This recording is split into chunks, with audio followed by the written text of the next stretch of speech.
You touched on something during there. You talked about how there's things you can do for right away. And I tell a lot of people, the more crap you're willing to put up with, the more money you'll make. And I recently did a land entitlement. And, it was a lot of crap, Yeah. but we made a lot of money on it at the end. So I know you talked about doing some notes, doing some wholesaling, selling to neighbors, selling to developers. But do you do stuff where you take it through the land entitlement process as well? And if so, talk a little bit about what that is for people who don't know. So yes, recently we started that more and more. For the last probably year and a half, 2 years, we've gotten more involved in that. Currently, I'm involved in 3 entitlement projects, and sometimes we partner with our students on that. So if our students bring us a really good deal, sometimes we find the deals ourselves that we do. Traditionally, we just put the first 6 years of doing this business. I've done this business since 2002. So of the first 6 years, we've just put the blinders on and we just did wholesale, seller financing, and built this into an 8-figure business in a matter of 3 years. And we're just like, no, one thing, it's profitable. Let's just do it again and again and again and again. And we built this pretty big business out of it. Then what we started doing is we started taking the money from these deals and started buying a portfolio of rental houses. Because 2009 hit at that time. And when 2009 hit, 2008-9, the big recession happened and real estate prices plummeted. We were making so much money on the land side that we were starting to move money over into single family, then into multifamily, and so on. But then also over time, we started realizing that it's the same effort doing a $200,000 land deal than it is to do a $20,000 land deal. So we started shifting from high volume to more high profit. So now we do less deals than we did back then, but we do more higher end deals. So we put a property under contract for $77,000 and we're selling it for $150. We bought a property for $90, sold it for $200.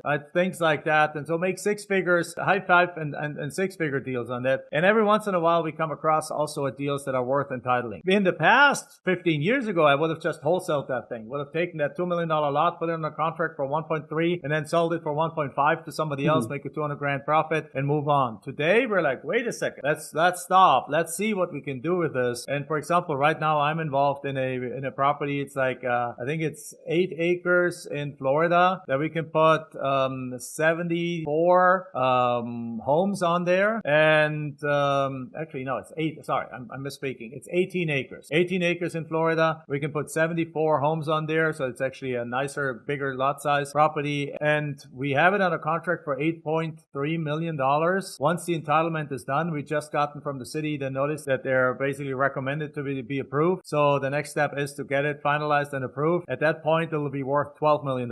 And we are actually considering to not wholesale it, not sell it to a builder. And builders are already knocking our door wanting to buy it. So we're actually considering not sell it, but instead do some vertical development on it and actually lodify it and separate it out and put the infrastructure and the underground infrastructure in place. Because after that is done, it could potentially be worth up to $20 million.